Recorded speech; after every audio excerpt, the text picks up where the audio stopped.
Good morning, everyone. My name is Vrinda. I'm a sophomore studying computer science and economics here, and I'm excited to present my research from this quarter to you on fighting tech addiction. I wanted to start us off with a couple of quick questions, though. What was the first thing you did when you woke up this morning? You got it. Right, so if you're like 60% of Americans, you checked your phone within 5 minutes of waking up this morning. Here's another one. Think back to the last social event you went to. Did you check your phone? 89% of Americans report using their phones during their last social interaction. And something that's even crazier than that, 82% claim that it deteriorated the conversation. So clearly, we can sense that there's something going on where our cell phone usage is coming in the way of our conversations, but we aren't able to do anything to stop it. This leads me to my main research question for today. Is tech addiction a real problem? And if so, what should we be doing to fix it? So in today's talk, I'm going to walk you guys through the main 3 points of my argument. First of all, establishing that tech addiction is a real problem with real consequences. Then talking about specific design choices that the creators need to be making in order to curb its effects. And finally, thinking about ways that we can incentivize these changes to occur. So let's get started. A lot of current scholarship on the evidence of tech addiction focuses on our interactions with other people and our relationships with our technology. In a study published in the Oxford University Press's Journal for Computer-Mediated Communication, Clayton and his colleagues found that we actually experience separation anxiety when we are deprived of our cell phones. So what they did is that they split the participants into 2 groups and made them solve puzzles. One group was allowed to check their ringing phones while solving the puzzle, and the other group was not. So they could hear their phones ringing in the distance, but they weren't allowed to access them. And what they saw is that that group had higher levels of anxiety, blood pressure, higher heart rates, and lower cognition. So they actually performed worse on the puzzles than the group that was allowed to check their phones. And what this showed them was that we do experience separation anxiety when we are removed from our phones because we see them as an object of our extended selves.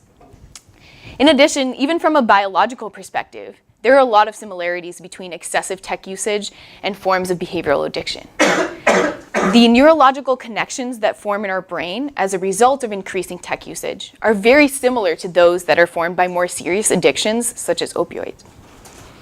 Together, these 2 pieces show us that excessive tech usage really closely models other forms of behavioral addiction, and that's extremely concerning. And what effects does this have on us? First of all, as I'm sure most of you have experienced, we are more easily distracted. We switch tasks about every 3 minutes, and every time we do get distracted by a notification, it often takes us up to 30 minutes, according to recent research, to return to the same level of focus on our original task.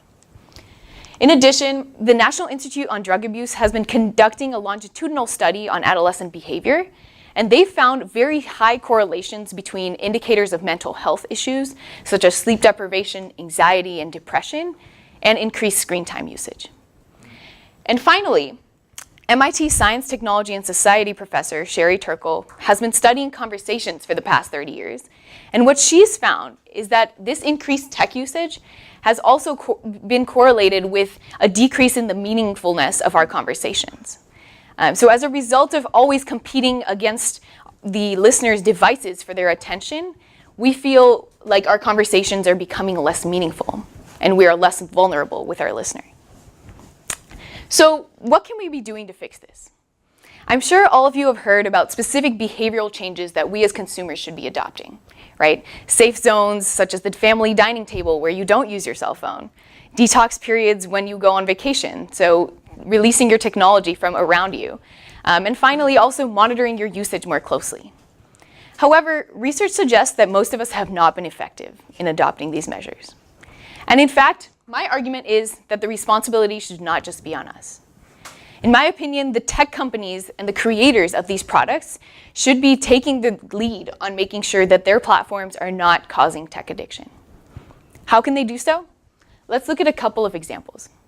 First of all, reducing intermittent rewards. So right now, we receive a ton of notifications a day, of which a small percentage are particularly relevant or thought-provoking for us. However, we're not sure when those notifications are going to show up, so every time our phone rings, we likely check it just to make sure we don't miss that one important notification. It's kind of like a slot machine style effect, where we're not sure when we're going to win the jackpot, and as a result, we continue playing the game. Another way that these companies have gotten us hooked is shifting the focus from the quality to the quantity of communication. And this is something that needs to get flipped back. So right now, with Snapchat streaks and Facebook default read receipts, we see that we are encouraging consumers to immediately respond to the person who sent the message. Even though they could wait, think about it, and respond at a time that was more convenient to them, where they could give a more thoughtful response. And this has actually been contributing to the research that we saw previously about making our conversations less meaningful. And finally, enabling users to regain control of their attention. And this is something we see in features like the autoplay feature on sites like Netflix and YouTube. So we're cutting into very precious sleep time for adolescents by having these autoplay features that take the control on whether the person wants to watch the next video or the next episode away from them and puts it in the hands of the platform itself. This type of invasion should not be happening. But all of these design changes would come at the cost of profits on the ends of these companies. So what can we do to incentivize these changes? Currently, from an economic standpoint, the typical business model of a social media platform or an application-based company looks something like this, where the money is flowing from the advertisers and the consumers are using the platform for free. What that means is that the money is actually flowing as a result of the data. And as consumers get hooked onto these platforms, we are just generating more of that.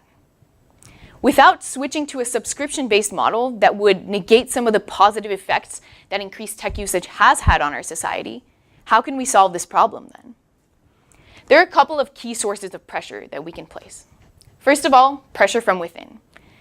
Engaging employees in conversations about ethics is extremely important because each of those features that we just talked about was coded up by a group of employees at one of these companies.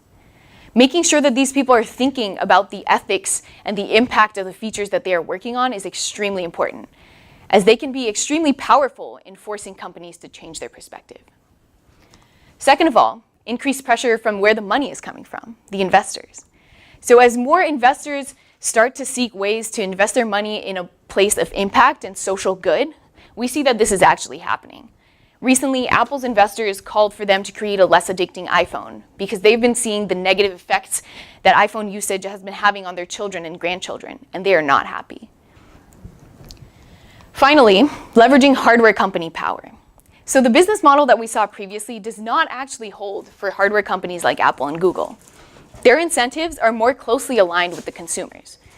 So if consumers continue to think that their phones are actually starting to get them hooked and get them addicted, they are less likely to buy the next generation. They will be more cautious. So in fact, these big companies are very closely aligned with our incentives in terms of making sure that people have healthy relationships with their devices. And they are in a position of power to make sure that they are curbing tech addiction.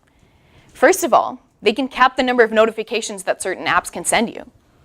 They can also make you more conscious of how you are spending your time by giving you a daily report or breakdown of where you spent your time on each of the apps. And finally, we see that there is actually a surprising source of pressure from the consumers themselves.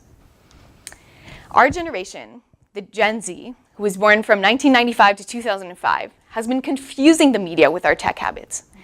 So while we did grow up with a lot of technology throughout our lives, 53% of our generation actually prefers face-to-face communication to digital communication.